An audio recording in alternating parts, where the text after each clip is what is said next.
Hello and welcome back to Once Upon a Book. Today's book is Lift the Flap Biology. This book is part of the Usborne STEM series. It's been written by Alice James and illustrated by Mar Hernandez. So this book starts off with telling us about what is biology. So biology is a study of living things, and the contents. So we have tree of life, how life works, the tiny stuff, world of plants, all the animals, how to build a body, a whole community, and your planet needs you. So this book has a lot of information and a lot of flaps to lift. This book would be suitable for 8 years and above, since it has a lot of information. So coming to the tree of life. So the tree of life, so this is how biologists draw all life on earth. So it's a representation of life on earth as a big diagram. So we have the bacteria at the bottom, then we have the fungi, and we have plants. And so the classification of plants: mosses, ferns, conifers, and flowering plants. And then we come to the animal kingdom. So we have the marine life and the flora and the fauna. And then we come up, we have the amphibians, and then we finally have the mammals, the reptiles, and the birds. And we are here right at the top. So this is where the human beings fit in this larger scheme of things. So humans are a kind of mammal called primate, along with lemurs, monkeys, and apes. So we are right up there with the monkeys at the top of the tree. Okay, and then now we come to how life works. And so we have information about cells, and it says here that we have about 37 trillion cells in our body. Wow, that's quite a lot. And then we have more information here about our gene, the DNA, and how it's a double helix. So we have genes. So the offsprings usually look like their parents. And coming to the tiny stuff, this is all about the microorganisms. So we have information about bacteria, how they move with the help of flagella, and how some bacteria like salmonella make people sick, and so on, and how they exist anywhere. So they can survive in blistering heat, the freezing cold, blasts of radiation, and low oxygen. So they can live where other life cannot live. So bacteria are like super beings. And we have the archaea. So we also have the phonetics of it below. And then the protozoa. Now coming to the world of plants.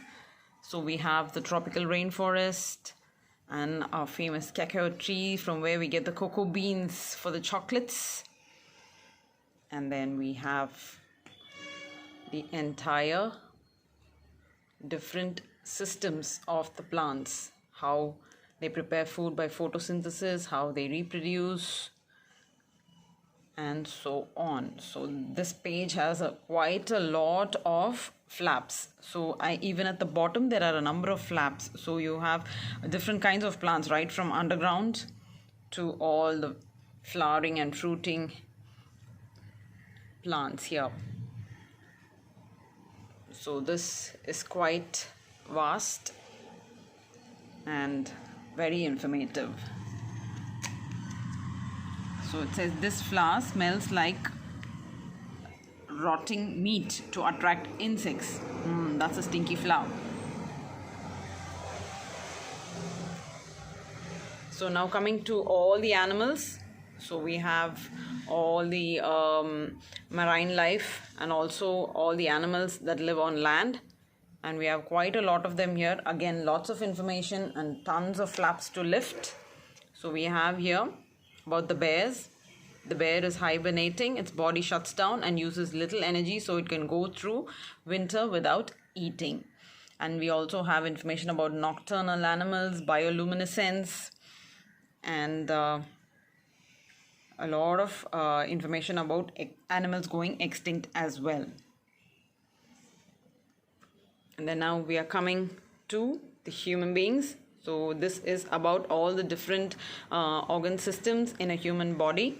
So we start off with the skull. So we have the skeleton, where we have information on the teeth and so on, and then about the different cells in the blood, the liver, the stomach, the kidneys, the heart, the brain, and how the brain works, along with the detailed information about the neurons, the nerves, and all other related information. So this gives us all the different lobes of the brain. It's actually a very informative book. So now we come to whole community, which talks about ecosystems. So here they've concentrated on a mountain ecosystem and rainforest ecosystem. So we have in the mountain ecosystem, after the snow melts, up grow the meadows bursting with wildflowers. And then we have the predator, the prey, and how wolves hunt in a pack. And we have the omnivores as well.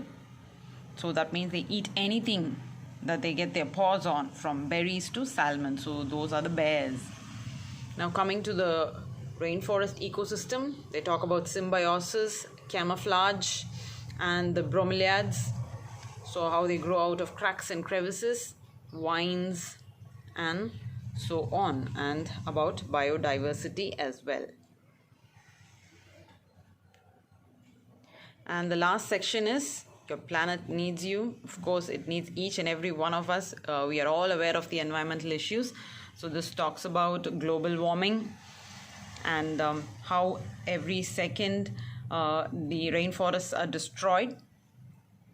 And we have a lot of information on how we can make things right.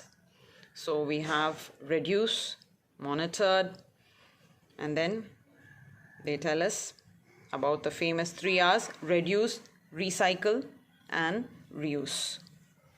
So this is a very informative book which would help your older child who is interested in science have a wonderful resource at hand. I hope you enjoyed this review and the book as well. Thank you. See you again soon with another book.